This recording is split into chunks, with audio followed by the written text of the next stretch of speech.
Hello students, so I welcome all of you my YouTube channel Rathore classes Mirzaganj. जी हाँ दोस्तों, मैं आप लोग के सामने एक और नया टॉपिक के साथ आया हूँ जिसका नाम है रेप्लिकेशन।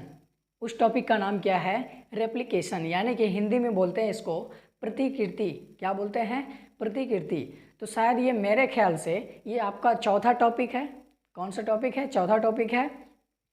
इसके पहले हम लोगों ने 3 टॉपिक को कवर कर चुके हैं। पहला था डीएनए, दूसरा था सर्च ऑफ जेनेटिक मटेरियल, और उस पर जो भी साइंटिस्ट एक्सपेरिमेंट किया वो भी देखे थे। कौन कौन किया था? ग्रिफिथ किया था, एवेरी मैक्लिओड ने किया था, और हर्षे चेज एक्सपेरिमेंट किया था। 3 एक्सपेरिमेंट उसमें पड़े थे, जिसके दौरान हमने सर्च जेनेटिक मटेरियल को क्या किया? खोज किया। और हर्षे एंड चेज ने बताया कि जेनेटिक मटेरियल कौन होता है? तो डीएनए होता है। अब उसके बाद पढ़ेंगे, उसके बाद आरएनए वर्ल्ड पढ़े। क्या पढ़े? आरएनए वर्ल्ड, क्योंकि आरएनए कुछ ऐसा था जो कि बैक्टीरिया में या वायरस में उसका जेनेटिक मटेरियल था, इसलिए दोनों को प्रॉब्लम सॉल्व करने के लिए आरएनए वर्ल्ड भी पढ़ा। ठीक है। अब आता है चौथा टॉपिक। कौन सा टॉपिक? चौथा टॉपिक, जिसका नाम है रेप्लिकेशन। इसको हिंदी में बोलते हैं प्रतिकृति। क्या बोलते हैं? प्रतिकृति। रेप्लिकेशन का एक्चुअली अर्थ होता है कॉपी करना। क्या करना? कॉपी करना, यानी कि फोटोकॉपी करना। आप ऐसे समझते हैं, आप कोई भी कागज़ या पेपर शीट को फोटोकॉपी कराते हैं कि नहीं? जी हाँ, तो वही होता है यहाँ पर भी। एक डीएनए रहता है और उसका फोटोकॉपी होता है, यानी कि डीएनए का कॉपी हो गया, डीएनए का रेप्लिकेशन हो गया। तो एक्चुअल मतलब रेप्लिकेशन का यही है कि कोई भी हो, डीएनए हो चाहे आरएनए हो, उसका कॉपी बन गया। इसी प्रोसेस को उसको रेप्लिकेशन बोलते हैं। क्या बोलते हैं? रेप्लिकेशन बोलते हैं। ओके, तो आज हम लोग इसी टॉपिक पे डिस्कस करने वाले हैं और इस टॉपिक को अपना बनाने वाले हैं। जी हाँ, तो घटनाएं चलती गई और बातें बढ़ती गई, तो फिर साइंटिस्ट ने क्या किया? डीएनए रेप्लिकेशन के बारे में जानना चाहा कि डीएनए आखिर में रेप्लिकेट कैसे करता है। तो बता दें कि जो वाटसन एवं क्रिक था, कौन? वाटसन एवं क्रिक, इन्होंने क्या किया था? डबल हेलिक्स मॉडल दिया था। डबल हेलिक्स मॉडल कौन दिया था? वाटसन एवं क्रिक ने दिया था। जी हाँ सर। ओके, अब इसके बाद एक और साइंटिस्ट आया, मेल्सन एंड स्टाहल। कौन आया? Meselson and Stahl. Meselson and Stahl, इन्होंने क्या देखा कि अरे डीएनए कैसे रेप्लिकेट करता है, डीएनए कैसे रेप्लिकेट करता है। तो मैं बता दूं, डीएनए जो रेप्लिकेट कैसे करता है, इन्होंने सोचा कि मेरे दिमाग में ये चल रहा है कि डीएनए कैसे रेप्लिकेट करेगा। डीएनए का जो डबल स्टैंडर्ड होता है, जो 2 धागा होता है उसमें, तो डीएनए का धागा खुलता होगा और एक एक उस पर नया स्टैंड आकर बनता होगा। और दोनों किससे जुड़ते होंगे? हाइड्रोजन बॉन्ड से जुड़ते होंगे और नाइट्रोजन बेस पेयर से। किससे? हाइड्रोजन बॉन्ड द्वारा नाइट्रोजन बेस पेयर से जुड़ते होंगे, तभी तो डीएनए का 2 स्टैंड बन पाएगा। ओके, तो ये जो मेसलसन एंड स्टाहल वैज्ञानिक था, ये दोनों सोच पा रहे थे, इनके दिमाग में ये चल रहा था कि डीएनए कैसे रेप्लिकेट करता होगा, डीएनए अपना कॉपी कैसे बनाता होगा। तो इन्होंने बताया कि डीएनए का 2 स्टैंड होते हैं, वो 2 स्टैंड खोलते होंगे और कॉपी बनाते होंगे। तो यहाँ पर लिखते हैं कि डीएनए रेप्लिकेशन कैसे होता है। तो उसके बाद के बाद इन्होंने एक स्टेटमेंट दिया। क्या दिया? एक अपना कथन दिया, जिसको बोलते हैं कि डीएनए के 2 धागे के 2 स्ट्रैंड खुलकर कॉपी बनाता है। डीएनए के स्ट्रैंड खुलकर क्या बनाता है? कॉपी बनाता है।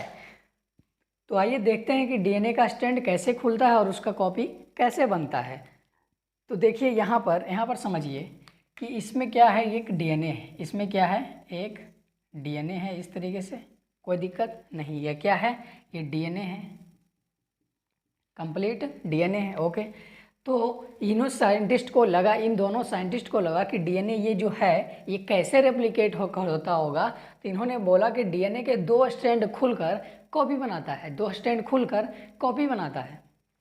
तो इसमें 2 स्ट्रैंड है। जी हाँ, तो इसका जो एक स्ट्रैंड है ये भी खुलेगा और एक स्ट्रैंड है ये भी खुलेगा। तो डीएनए का दोनों स्ट्रैंड क्या होगा? खुलेगा और क्या बनाएगा? कॉपी बनाएगा, यानी कि रेप्लिकेशन करके एक नया डीएनए बनाएगा। तो देखो कैसे बनाया। देखो इधर, एक यहाँ पर हो गया और एक यहाँ पर हो गया, देखो इधर। तो एक स्टैंड खुला तो ये आ गया, कोई दिक्कत नहीं। एक स्टैंड फिर खुला तो एक इसमें आ गया, कोई दिक्कत नहीं। अब दोनों स्टैंड क्या हो गए, खुलकर अलग हो गए। दोनों स्टैंड क्या हो गए, खुल के अलग हो गए। तो खुल के अलग हो गए तो इसमें हमने देखा कि इस पर एक नया स्टैंड आ जाता है। इस पर क्या आता है, एक नया स्टैंड आ जाता है, और इस पर भी एक नया स्टैंड आ जाता है। इस पर भी एक नया स्टैंड आ जाता है। तो ये जो हमारा ये ब्लू वाला जो दिख रहा है, जो ब्लू वाला स्टैंड दिख रहा है, ये कैसा है, नया वाला है या पुराना वाला है? पुराना वाला है। देखो नया दोनों स्टैंड क्या है, पुराना वाला है। यही दोनों स्टैंड खोला तो एक इसमें गया एक इसमें गया। तो इसमें दोनों में जो भी ब्लू वाला है ये क्या है, ओल्ड डीएनए है। तो इसको बोल सकते हैं कि नहीं, ओल्ड डीएनए है। ये जो रेड वाला नया आया है इसको बोल सकते हैं कि नहीं, न्यू डीएनए है। रेड वाले को न्यू डीएनए बोल सकते हैं कि नहीं? देखो यहाँ पे एकदम बोल सकते हैं, फर्स्ट क्लास। ठीक है भाई साहब। तो ये डीएनए था, डीएनए का दो स्टैंड खुला तो एक स्टैंड इसमें चला गया और एक स्टैंड इसमें चला गया। ठीक है, और एक नया स्टैंड उस पर आकर लग गया, एक नया स्टैंड उस पर आकर लग गया। तो जैसे ही एक नया स्टैंड लगा उसको एक कंप्लीट डीएनए बोल देंगे। यही तो है डीएनए रेप्लिकेशन। क्या है, डीएनए रेप्लिकेशन। तो ये ओल्ड डीएनए था, देख लो ब्लू वाला ओल्ड डीएनए था और रेड वाला आकर नया डीएनए लगा। तो इसी जो डीएनए, इसके दौरान जो डीएनए बना, इसी को बोलते हैं सेमी कंजर्वेटिव डीएनए। क्या बोलते हैं, सेमी कंजर्वेटिव डीएनए। क्या बोलते हैं, सेमी कंजर्वेटिव डीएनए। जी हाँ। तो इस तरीके से उस साइंटिस्ट को स्टेंसल, ये क्या है, मेसल्सन एंड स्टाहल जो साइंटिस्ट था, उसके दिमाग में ये चला कि डीएनए के दो स्टैंड इस तरीके से खुलते होंगे और एक नया, एक दोनों में पुराना वाला जाता है और एक नया वाला आकर लगता है। तो इस तरीके से रेप्लिकेशन होता है और इसके दौरान जो भी डीएनए प्राप्त होता है उसको बोलते हैं सेमी कंजर्वेटिव डीएनए। उसको क्या बोलते हैं, सेमी कंजर्वेटिव डीएनए। ओके।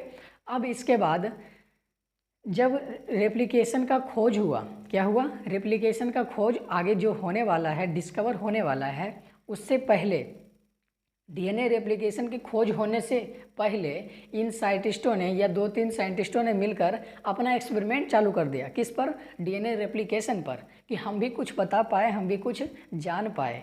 तो उन्होंने अपना एक्सपेरिमेंट स्टार्ट किया 1958 ईस्वी में। कब किया, 1958 ईस्वी में। जिस साइंटिस्ट का नाम क्या था, मेसल्सन एंड स्टाहल। क्या नाम था, मेसल्सन एंड स्टाहल। इन्होंने अपना प्रयोग ई कोलाई पर किया था।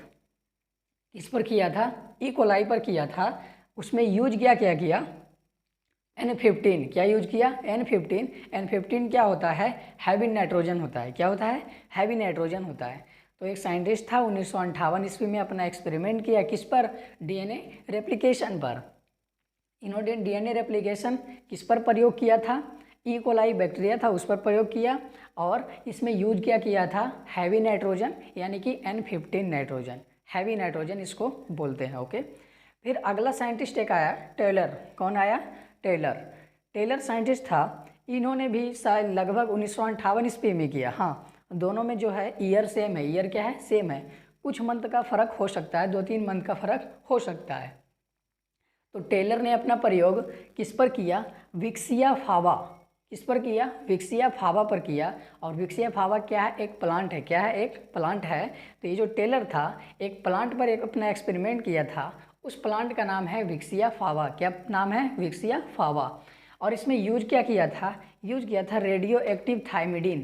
क्या यूज किया था, रेडियो एक्टिव थायमिडीन। फिर से पढ़ो, रेडियो एक्टिव थायमिडीन। तो जो मेसल्सन एंड स्टाहल था उन्होंने अपना प्रयोग एक बैक्टीरिया पर किया। उस बैक्टीरिया का नाम क्या था, ई कोलाई था। यहाँ से डायरेक्ट क्वेश्चन आ सकता है। और जो टेलर था, टेलर ने अपना प्रयोग किस पर किया, एक पौधे पर किया, एक प्लांट पर किया, जिसका नाम क्या था, विक्सिया फावा। उस प्लांट का नाम क्या था, विक्सिया फावा। तो इन्होंने अपना प्रयोग इस पर किया। फिर अगला सवाल बन सकता है कि मेसल्सन एंड स्टाहल ने जो अपना प्रयोग किया उसमें यूज क्या किया था, तो उसमें हैवी नाइट्रोजन यूज किया था। क्या यूज किया था, हैवी नाइट्रोजन।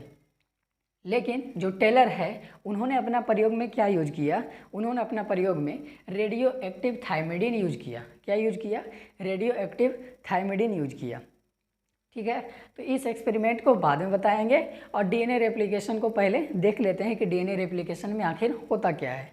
तो एक्सपेरिमेंट को एक एक करके पढ़ेंगे। ओके, तो देख लेना कि डीएनए रेप्लिकेशन में इस एक्सपेरिमेंट को धीरे धीरे पढ़ेंगे, इसके बारे में पढ़ेंगे और इसके बारे में पढ़ेंगे, उसके बाद डीएनए रेप्लिकेशन देखेंगे।